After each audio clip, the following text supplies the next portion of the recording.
India एक ऐसा देश जो अपनी विविधता और सांस्कृतिक धरोहर के लिए जाना जाता है। रंग बिरंगी संस्कृतियों का देश।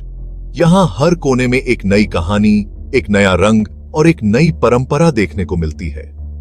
अलग अलग धर्मों और भाषाओं का संगम। यहां हर धर्म, हर भाषा, हर संस्कृति का अपना एक अनोखा स्थान है। लेकिन यह संगम जो इतना अमीर और अनोखा है, नाजुक भी है। ये एक ऐसी धरोहर है जिसे सहेज कर रखना हमारी जिम्मेदारी है।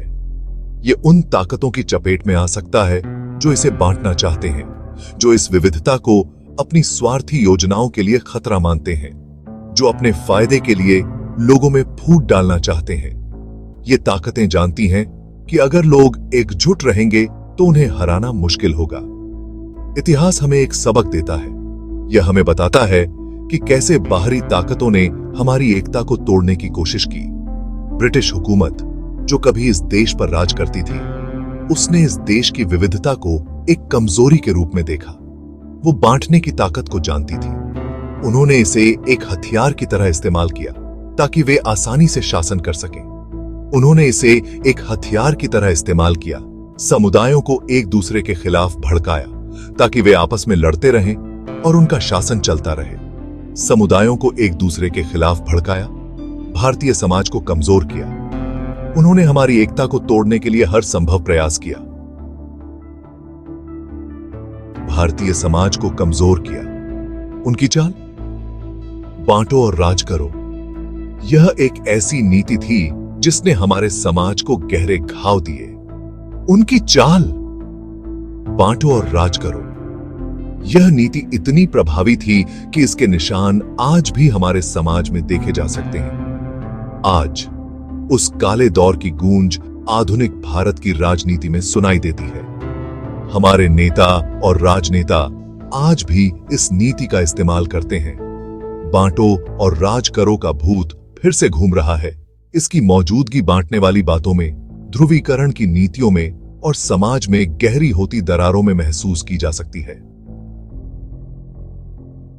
इसकी मौजूदगी बांटने वाली बातों में,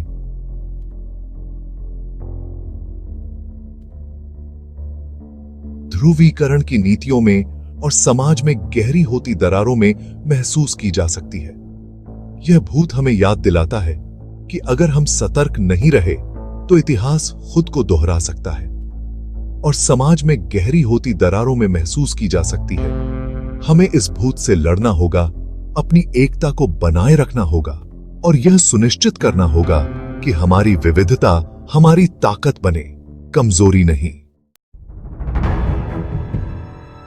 नरेंद्र मोदी एक करिश्माई नेता जो विकास और प्रगति का वादा करके सत्ता में आया, लेकिन विकास के दिखावे के पीछे एक सोची समझी राजनीतिक रणनीति है जो बांटो और राज करो की पुरानी चाल पर आधारित है। अपने पहले के अंग्रेजों की तरह मोदी डर, असुरक्षा और नाराजगी की ताकत को समझते हैं। वो जानते हैं कि इन भावनाओं का फायदा कैसे उठाना है, इन्हें राजनीतिक लाभ में कैसे बदलना है।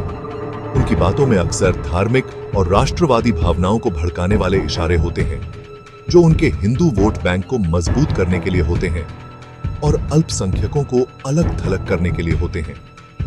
ये रणनीति हालांकि थोड़े समय के लिए कारगर है, लेकिन यह भारतीय लोकतंत्र के ताने बाने को उधेड़ने की क्षमता रखती है। मोदी के भारत के मुस्लिम समुदाय के प्रति रवैये से ज्यादा कहीं भी बांटो और राज करो की परछाई साफ दिखाई नहीं देती।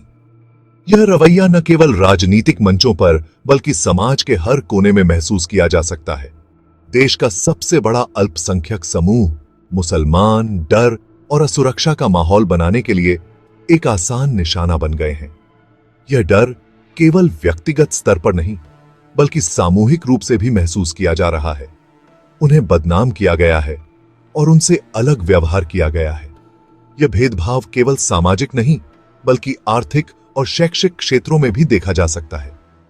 विवादास्पद नागरिकता संशोधन कानून, जिसे बहुत से लोग मुसलमानों के खिलाफ भेदभावपूर्ण मानते हैं, से लेकर लव जिहाद को लेकर बयानबाजी तक, हर कदम पर मुसलमानों को अलग थलग करने की कोशिश की गई है, जो हिंदू महिलाओं को धर्मांतरित करने की एक मुस्लिम साजिश का एक निराधार षड्यंत्र है।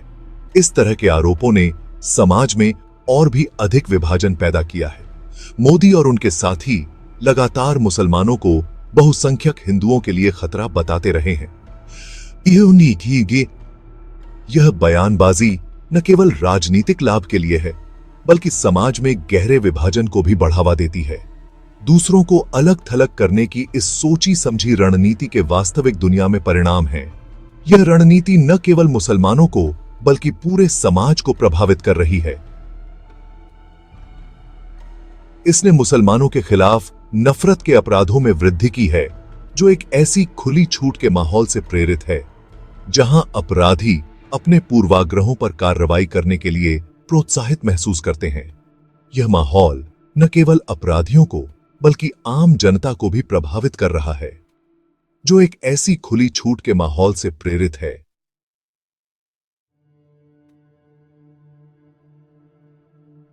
अपराधी अपने पूर्वाग्रहों पर कार्रवाई करने के लिए प्रोत्साहित महसूस करते हैं। इस माहौल ने समाज में एक गहरी खाई पैदा कर दी है, जिसे पाटना अब और भी मुश्किल हो गया है। भाग 4, कांग्रेस एक आसान बलि का बकरा। अपनी विभाजनकारी रणनीति पर आलोचना का सामना करते हुए मोदी अक्सर एक जानी पहचानी चाल का सहारा लेते हैं, विपक्ष को दोष देना। जब भी उनकी नीतियों पर सवाल उठते हैं या उनकी सरकार की विफलताओं की ओर ध्यान जाता है, मोदी तुरंत कांग्रेस पार्टी की ओर उंगली उठाते हैं। यह एक पुरानी राजनीतिक चाल है, लेकिन मोदी इसे एक नई ऊर्जा और आक्रामकता के साथ अपनाते हैं।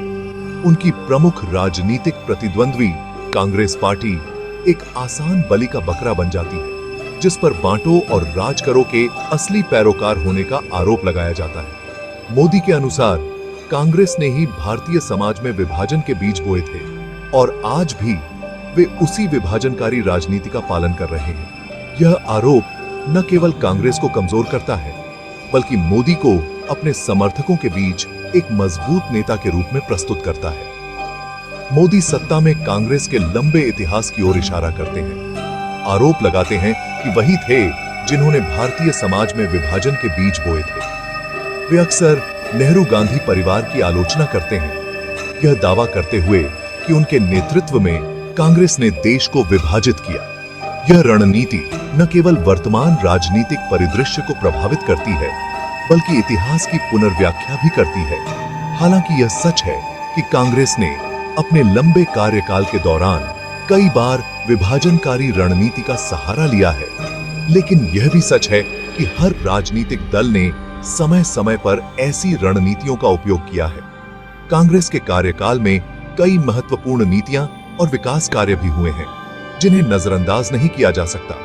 मोदी के आरोप उनकी अपनी सरकार द्वारा धार्मिक और जातीय आधार पर मतदाताओं का ध्रुवीकरण करने के जबरदस्त प्रयासों के सामने खोखले लगते हैं। उनकी सरकार ने भी कई बार विभाजनकारी नीतियों का सहारा लिया है, जिससे समाज में तनाव और विभाजन बढ़ा है। यह विरोधाभास उनके आरोपों की विश्वसनीयता को कमजोर करता है। यह बचाव की रणनीति एक धूम्रपान की तरह काम करती है, जो उनकी अपनी सरकार के कार्यों से ध्यान हटाती है और दोषारोपण और जवाबी आरोप के एक चक्र को कायम रखती है। यह एक राजनीतिक धुंध है जो असली मुद्दों को छिपाने का काम करती है और जनता का ध्यान भटकाती है, जो उनकी अपनी सरकार के कार्यों से ध्यान हटाती है और दोषारोपण और जवाबी आरोप के एक चक्र को कायम रखती है। यह चक्र तब तक चलता रहता है जब तक कि असली मुद्दे पीछे छूट जाते हैं और जनता केवल आरोप प्रत्यारोप के खेल में उलझी रहती है।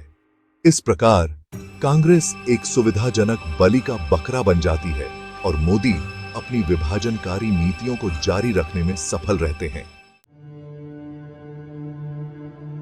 भाग 5, एक विभाजित राष्ट्र, फूट की कीमत। मोदी की बांटो और राज करो की रणनीति के परिणाम दूरगामी और बेहद चिंताजनक हैं।